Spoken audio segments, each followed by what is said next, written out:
students, once again. Now as you know, we had started the third component of the cell, cellular organelles. और आज हम cellular organelles जो हैं इसी को स्टार्ट करके आज हम कुछ ऑर्गेनेलीज जो हैं उनको पढ़ेंगे, समझेंगे। जो कुछ स्टार्टिंग हम यहाँ पे जो करने वाले हैं वो है एंडोप्लाज्मिक रेटिक्यूलम, उसके बाद गोल्गी बॉडीज़ और लाइसोसोम्स। तो इस सेशन में हम ये तीन ऑर्गेनेलीज जो हैं इनको डिफ़ाइन करेंगे और एक्सप्लेन करके इनको समझने की कोशिश समझेंगे हम। तो चलिए स्टार्ट करते हैं फिर एंडोप्लाज्मिक रेटिक्यूलम से। एंडोप्लाज्मिक रेटिक्यूलम जो है वो बहुत ये पहला ऑर्गेनेली जो आपको न्यूक्लियस के साथ मिलेगा। जो न्यूक्लियस होता है उसके आउटसाइड में प्रेजेंट होता है, क्योंकि आपने लास्ट टाइम जब मैंने आपको न्यूक्लियस पढ़ाया तो मैंने उसको कहा था जो न्यूक्लियर एनवलप होता है वो कंटिन्यूस जो है कंटिन्यूस नहीं होता, वो एक्चुअली एंडोप्लाज्मिक रेटिक्यूलम के साथ अटैच्ड होता है। तो मतलब ये न्यूक्लियस के साथ होता है। तो एंडोप्लाज्मिक रेटिक्यूलम जो है तो ये बिल्कुल ना प्लाज्मा मेम्ब्रेन की जैसा है, कवरिंग टाइप का लगता है।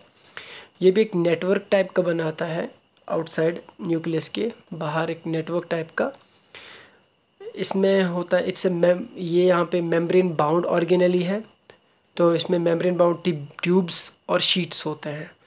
मतलब ये जो है इसका स्ट्रक्चर जो है ट्यूब्यूलर स्ट्रक्चर है, ट्यूब लाइक, जो ट्यूब लाइक होता है वैसे इसका शेप है। और शीट लाइक मैं ऐसे कह सकता हूँ जैसे एक के ऊपर एक शीट्स होते हैं उस तरह इसकी शेप होती है। ट्यूब्स के ऊपर एक एक लाइन टाइप की शीट जैसे बनाते हैं। मेम्ब्रेन बाउंड, पॉइंट इंपॉर्टेंट है कि मेम्ब्रेन बाउंड इसका खुद का कवरिंग है, एनवलप में खुद का इसका मेम्ब्रेन होता है। अब एंडोप्लाज्मिक रेटिक्यूलम जो है दो तरह के हैं, इट्स टू मेन टाइप्स। एक है रफ एंडोप्लाज्मिक रेटिक्यूलम RER और दूसरा है स्मूथ एंडोप्लाज्मिक रेटिक्यूलम SER। तो रफ यहाँ पे मैं आपको पहले डायग्राम में शो कर रहा हूँ। आप देख सकते हो यहाँ पे न्यूक्लियस है इन द सेंटर, ये न्यूक्लियस है।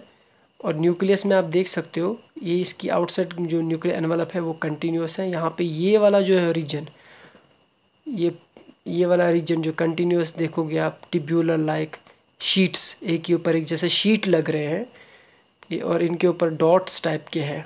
ये डॉट्स जो है एक्चुअली ये राइबोसोम्स है। अब यही राइबोसोम्स जिन जिन शीट्स पे या जिन जिन यहाँ पे ये डॉट्स मिलेंगे उनको, ये है तो पूरा एंडोप्लाज्मिक रेटिक्यूलम, लेकिन जहाँ पे राइबोसोम्स प्रेजेंट है ये इसको थोड़ा रफ लुक देता है, थोड़ा इसका लुक जो है थोड़ा रफ टाइप का बना देता है, इसीलिए इसको बोलते हैं रफ एंडोप्लाज्मिक रेटिक्यूलम ये वाला, बिकॉज ऑफ राइबोसोम्स। इसके बाद एक और यहाँ पे आप देख सकते हो ये वाला पोर्शन जो है इनमें राइबोसोम्स प्रेजेंट नहीं होते हैं। ये भी इसी तरह शीट लाइक है, ट्यूब्यूल्स टाइप के हैं, लेकिन यहाँ पे राइबोसोम्स नहीं है, इसलिए इनको बोलते हैं स्मूथ एंडोप्लाज्मिक रेटिक्यूलम। तो अब आपको ये समझ में आया होगा कि रफ एंडोप्लाज्मिक रेटिक्यूलम जो होता है they are because of ribosome, क्योंकि उनके ऊपर राइबोसोम प्रेजेंट होते हैं। और स्मूथ जो होता है वो इसलिए स्मूथ होते हैं क्योंकि उनमें राइबोसोम्स प्रेजेंट नहीं होते। बाकी स्ट्रक्चर दोनों का सेम ही है, ट्यूब्यूलर है और शीट लाइक है, और ये न्यूक्लियस के बिल्कुल साथ में ही होते हैं। मेम्ब्रेन बाउंड इनका खुद का अपना मेम्ब्रेन होता है। अब अगर हम एंडोप्लाज्मिक रेटिक्यूलम को और देखें, सबसे पहले रफ एंडोप्लाज्मिक रेटिक्यूलम जो होता है इसमें राइबोसोम्स प्रेजेंट होते हैं, जिसकी वजह से इसका स्ट्रक्चर जो है वो रफ टाइप का बनता है। और ये मेनली इसका जो मेन काम रहता है वो उसका है प्रोटीन बनाना, सेल्स में प्रोटीन को मैन्युफैक्चर करना है। चूँकि राइबोसोम्स इसके ऊपर होते हैं जिसकी वजह से इसका जो शेप मतलब जो है स्ट्रक्चर में थोड़ा रफ लुक आ जाता है, इसलिए इसको बोलते हैं रफ एंडोप्लाज्मिक रेटिक्यूलम। और अब अगर स्मूथ की बात करें, स्मूथ एंडोप्लाज्मिक रेटिक्यूलम, चूँकि उसमें राइबोसोम्स प्रेजेंट नहीं होते हैं इसलिए उसका लुक बहुत स्मूथ होता है, इसलिए उसको बोलते हैं स्मूथ एंडोप्लाज्मिक रेटिक्यूलम। और उसका जो मेन फंक्शन है वो फैट्स बनाना है, यानी रफ एंडोप्लाज्मिक रेटिक्यूलम प्रोटीन बनाने में हेल्प करता है, और यहाँ पे स्मूथ एंडोप्लाज्मिक रेटिक्यूलम फैट्स या लिपिड्स सेल के बनाने में हेल्प करता है, ताकि अब वो फैट्स फिर यूज़ होते हैं सेल में, सेल की फंक्शनिंग में।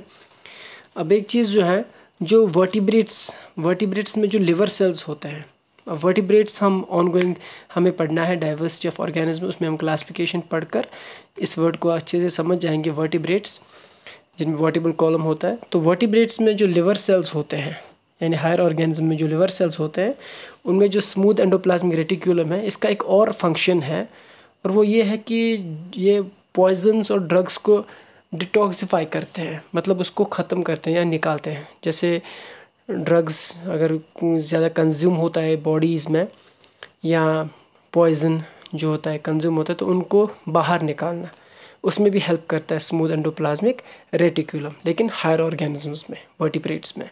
लोअर में तो इसका मेन फंक्शन यही रहता है, फैट्स या लिपिड्स बनाना सेल के। अब अगर हम बात करें लिपिड्स और प्रोटीन्स जो ये बनाते हैं, उनका फंक्शन क्या है, तो फंक्शन हम यहाँ पे सिंपली ये कहेंगे, जो लिपिड्स और प्रोटीन्स एंडोप्लाज्मिक रेटिक्यूलम बनाते हैं, सबसे पहले जो ये प्रोटीन और लिपिड जो है, उनसे सेल मेम्ब्रेन, अगर आपको याद हो, जब हम सेल मेम्ब्रेन जो है उसका कॉन्स्टिट्यूएंट पढ़ा होगा कंपोजिशन, तो उसमें हमने पढ़ा है वो बना है फॉस्फोलिपिड बाइलेयर, जिसमें प्रोटीन्स भी होते हैं। तो इसमें लिपिड और प्रोटीन का बना हुआ है मेम्ब्रेन, तो यहाँ पे वही लिपिड और प्रोटीन बनते हैं एंडोप्लाज्मिक रेटिक्यूलम में। तो मतलब ये जो लिपिड्स और प्रोटीन बनते हैं, उनसे सेल मेम्ब्रेन जो है वो बन जाता है, मतलब उसके बनाने में हेल्प होती है, उसके बनने में। तो जो प्रोटीन और लिपिड्स एंडोप्लाज्मिक रेटिक्यूलम बनाते हैं, उनसे सेल मेम्ब्रेन बन जाता है, सेल मेम्ब्रेन के बनाने में यूज़ होता है। जो कि इससे सेल मेम्ब्रेन बनता है, इसीलिए इस प्रोसेस को बोलते हैं मेम्ब्रेन बायोजेनेसिस, यानी जो लिपिड्स और फैट्स बनते हैं उनसे मेम्ब्रेन्स बनाए जाते हैं, इसीलिए इस प्रोसेस को बोलते हैं membrane biogenesis. Bio means life, genesis means formation. Membrane बनाता है, इससे जो है लाइफ बन जाती, मतलब जो है मेम्ब्रेन जो है मेम्ब्रेन्स बनाते हैं, इसीलिए इस प्रोसेस को बोलते हैं मेम्ब्रेन बायोजेनेसिस, यानी जो लिपिड प्रोटीन्स बनते हैं। अब प्रोटीन्स जो हैं वो एज ए एंजाइम भी यूज़ होते हैं। एंजाइम मीन्स कैटलिस्ट, जो रिएक्शन को फास्ट करे, जो हमारी बॉडी में रिएक्शंस होते हैं उनको फास्ट करने के लिए कुछ एजेंट्स यूज़ होते हैं जिनको एंजाइम्स कहते हैं, वो भी एक्चुअली प्रोटीन्स ही होते हैं। और जो प्रोटीन और लिपिड्स हैं, ये हार्मोन्स, एज अ हार्मोन्स भी यूज़ होते हैं। हार्मोन्स ये भी हम ऑनगोइंग इनको पढ़ेंगे, केमिकल मैसेंजर होते हैं हमारी बॉडी में, तो वहाँ पे भी प्रोटीन और लिपिड्स यूज़ होते हैं। अब अगर हम फंक्शंस की बात करें एंडोप्लाज्मिक रेटिक्यूलम के, तो मेनली सबसे एक पहला मेन फंक्शन जो इसका ये है, वो ये मटेरियल को ट्रांसपोर्ट करता है साइटोप्लाज्म में, यानी साइटोप्लाज्म के डिफरेंट पार्ट्स में मटेरियल को ट्रांसपोर्ट करता है। इसका मतलब जैसे आपको पता ही न्यूक्लियस के साथ अटैच होता है, तो मतलब सिंपल से है, जो न्यूक्लियस और साइटोप्लाज्म इनके बीच में ये मटेरियल को ट्रांसपोर्ट करते हैं। और दूसरा जो इसका मेन फंक्शन है वो ये है फोल्डिंग ऑफ प्रोटीन। जो राइबोसोम जो होते हैं, एक्चुअली राइबोसोम जो है they are the protein makers, वही प्रोटीन को बनाते हैं, लेकिन उस प्रोटीन को मतलब अच्छे से उसको फोल्ड करना, शेप बनाना, मतलब अच्छे से उसको फॉर्म में करना, वो काम है इसी राइबोसोम, मतलब रफ एंडोप्लाज्मिक रेटिक्यूलम का। जो राइबोसोम प्रोटीन बनाते हैं उनको अच्छे से फॉर्म में वोल्ड करना, ये सब काम है इसी एंडोप्लाज्मिक रेटिक्यूलम का, लेकिन रफ, क्योंकि इसमें राइबोसोम आया है। और नेक्स्ट जो है, जैसा हमने पढ़ा है, जो हमारे बॉडी में पॉइजन्स होता है, ड्रग्स, एक्स्ट्रा ड्रग्स, उनको डिटॉक्सिफाई करते हैं smooth endoplasmic reticulum. So this was main thing about endoplasmic reticulum, कुछ बेसिक्स। अब अगर हम बात करें इसके बाद नेक्स्ट जो हमारा सेल्यूलर ऑर्गेनेली है, गोल्गी बॉडीज़, गोल्गी कॉम्प्लेक्स और गोल्गी एपरेट्स, ये तीनों नाम एक ही है। तीनों में से कोई भी नाम आप यूज़ कर सकते हैं। अब अगर इसकी बात करें, इसमें ये भी काफ़ी मतलब ये कह सकता हूँ इम्पोर्टेंट ऑर्गेनेली है। इसको डिस्कवर किया है कैमिलियो गोल्गी ने, इसीलिए इसका नाम गोल्गी पड़ा है, गोल्गी एपरेट्स या गोल्गी बॉडीज़ कहो। अब अगर हम बात करें, इसमें वेजिकल्स होते हैं, एक्चुअली ये बना है वेजिकल्स का। वेजिकल्स वो जो पैरेलल शेप में है, ये वेजिकल्स का बना हुआ है जो पैरेलल शेप में होते हैं, एक के ऊपर एक के ऊपर, जिसे मतलब मैं कह सकता हूँ पैरेलल लाइनिंग में होता है, एक के ऊपर एक बंडल टाइप का बनाते हैं स्टाक, उस स्टाक को बोलते हैं सिस्टर्न्स। सिस्टर्न्स कहते हैं उस स्टाक को। और ये वेजिकल जो होते हैं इनका इसका भी खुद का मेम्ब्रेन होता है, इनका भी खुद का मेम्ब्रेन होता है, इसलिए हम इसको भी कह सकते हैं मेम्ब्रेन बाउंड ऑर्गेनेली। और ये मेम्ब्रेन जो होते हैं कुछ केसेस में ये जो है एंडोप्लाज्मिक रेटिकुलम के साथ भी कनेक्टेड होते हैं, कुछ केसेस में, जनरली कह सकते हैं। अब अगर यहाँ पे गोल्गी बॉडीज़ में आपको शो करूँगा डायग्राम से, आपका कॉन्सेप्ट और क्लियर हो जाएगा। राइट साइड में मैंने सेल शो किया है, इस सेल को आप देख सकते हो, ये सेंटर में न्यूक्लियस है और न्यूक्लियस में आउटसाइड में आप एंडोप्लाज्मिक रेटिकुलम देखोगे ब्लू कलर का। इसमें यहाँ पे ये जो देखोगे आप पिंक कलर का, दीज आर गोल्गी बॉडीज़ या गोल्गी कॉम्प्लेक्स। इसमें भी देखोगे टिब्यूलर लाइक स्ट्रक्चर है और शीट लाइक है, पैरेलल टाइप का, जस्ट सिमिलर, एग्जैक्टली नहीं होता लेकिन थोड़ा बहुत सिमिलैरिटी है इसका एंडोप्लाज्मिक रेटिकुलम के साथ। उसी के साथ कुछ केसेस में अटैच होता है, लेकिन जनरली आउटसाइड हो तो उसके अलग ही होता है। यहाँ पे देख सकते हो वेजिकल्स का बना हुआ है शीट का। और यहाँ पे अगर मैं इसको और दिखाऊं तो यहाँ पे आप राइट साइड में, लेफ़्ट साइड में देख सकते हो, ये इस तरह का होता है। ये देख लीजिए आप, यहाँ पे मेम्ब्रेन बाउंड, ये इसका खुद का मेम्ब्रेन है, इसे इसको मेम्ब्रेन बाउंड ऑर्गेनेली कहते हैं। ये भी ट्यूब्यूलर लाइक है, देखो ट्यूब लाइक अंदर दिखता है, जो है अंदर खाली स्पेस, इसको ल्यूमिन कहते हैं। जहाँ पे भी जिस ऑर्गेनेली में भी अंदर का जो स्पेस होता है उसको ल्यूमिन कहते हैं, चाहे वो एंडोप्लाज्मिक रेटिकुलम हो या गोल्गी बॉडीज़ हो।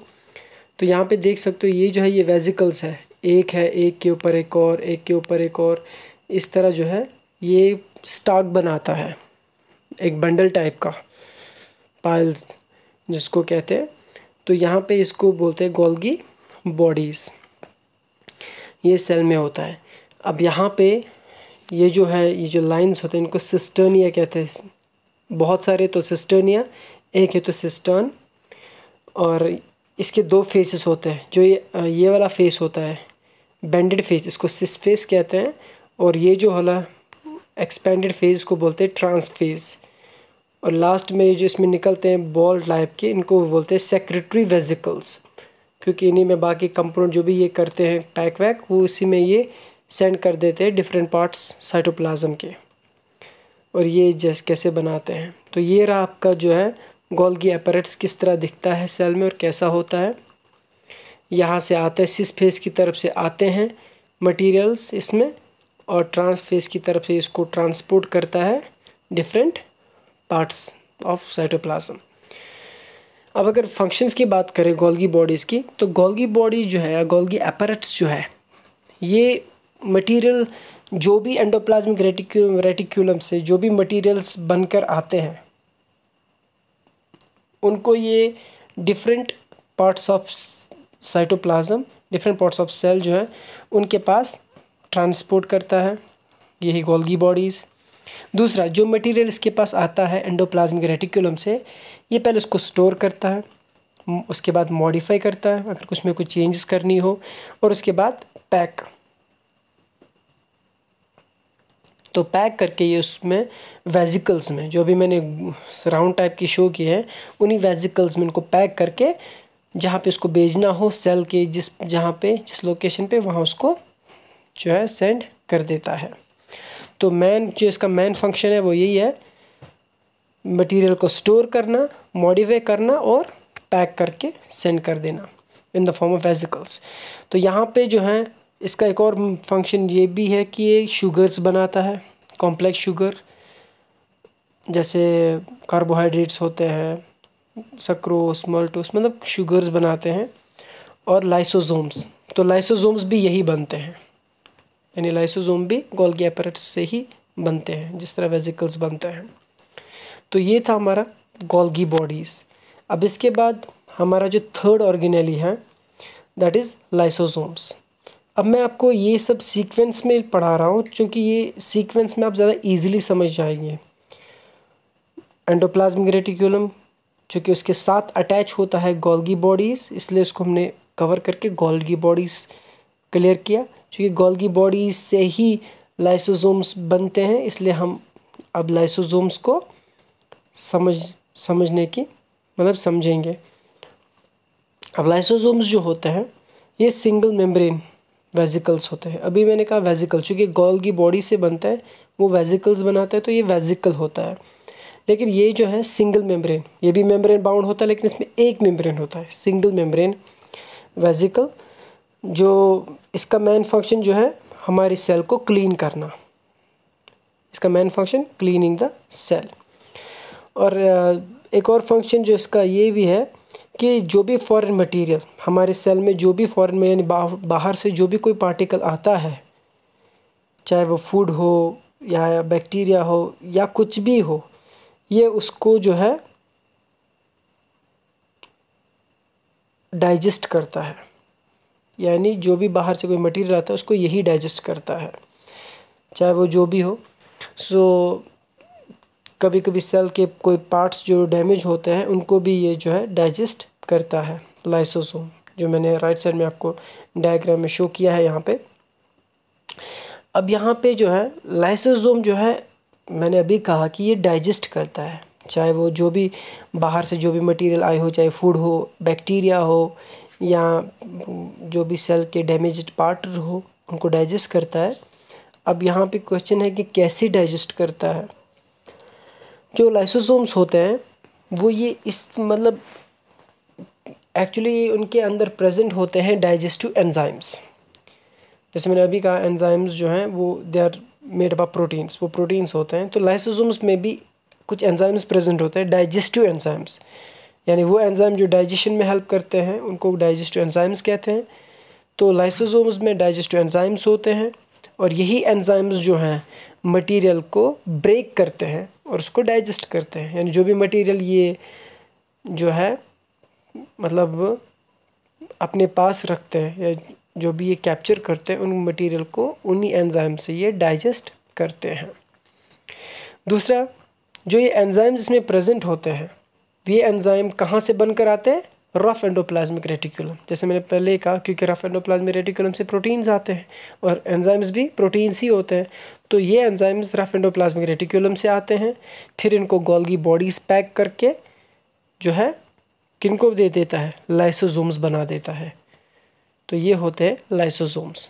अब आपने समझा होगा कि लाइसोसोम कैसे बनते हैं, यानी डाइजेस्टिव एंजाइम्स प्रोटीन्स उनको पैक करता है, स्टोर करता है, मॉडिफाई करके पैक करके लाइसोसोम बना देता है गोल्गी बॉडीज।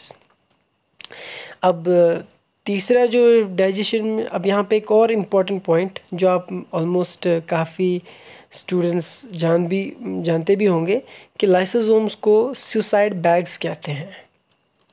अब जैसे मैंने अभी आपको कहा कि दे पॉजेस डाइजेस्टिव एंजाइम्स, इनमें डाइजेस्टिव एंजाइम्स प्रेजेंट होते हैं, तो उससे क्या बेनिफिट मिलता है? जैसे अब इनको सुसाइड बैग्स क्यों कहा गया है? क्योंकि जैसे मैंने अभी कहा कि सेल में कभी कभी ऐसा होता है कि सेल के कुछ पार्ट्स डैमेज हो जाते हैं, डैमेज हो जाता है, या कुछ पार्ट्स जो है मतलब ख़त्म हो जाते हैं, जिनकी फंक्शनिंग डैमेज हो जाएंगे या डेड हो जाते हैं। तो उन पार्ट्स को अगर वो वही रहेंगे सेल में, तो वो टॉक्सिक मटेरियल प्रोड्यूस कर सकते हैं, सेल को जो है हार्म पहुंचा सकते हैं, नुकसान पहुंचा सकते हैं हमारे सेल को।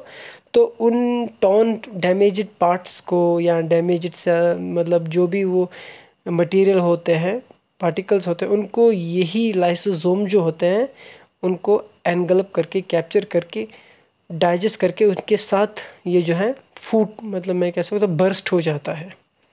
यानी उन चीज़ों को अपने साथ खुद के साथ डाइजेस्ट करके बर्स्ट हो जाता है। इसीलिए इनको कहा गया है सुसाइड बैग्स। या हम ऐसे कह सकते हैं, ये मतलब ऐसा नहीं जैसे कि कोई सेल जो है डैमेज हो चुकी है, अब ये फंक्शन नहीं कर रही है, तो ये अब जब फंक्शन कर नहीं रही तो बॉडी में तो ये प्रॉब्लम क्रिएट कर सकती है। तो क्या होता है कि लाइसोसोम जो होता है, ये जो है लाइसोसोम अपने आप बर्स्ट हो जाता है सेल में, क्योंकि लाइसोसोम में प्रेजेंट होते हैं digestive enzymes.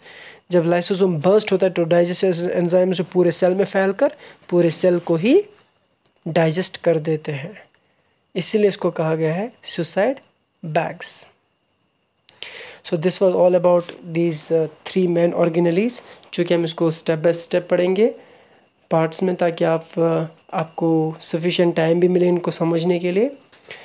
So this was the main important first part of this organelles. I hope कि आपको ये सेशन जो है अच्छे से समझ में आया होगा. Thank you very much. अगर आपको ये वीडियो अच्छा लगा हो, उसको लाइक करना, अपने फ्रेंड्स के साथ शेयर करो. और अगर नए व्यूवर हैं तो आप सब्सक्राइब करके बेल आइकन को प्रेस करके जो है ओके कर सकते हैं, ताकि आपको नए अपडेट्स मिलेंगे. And thank you very much. कोई डाउट हो, कोई भी कन्फ्यूजन हो तो आप मुझे जो कमेंट बॉक्स में सेंड कर सकते हैं.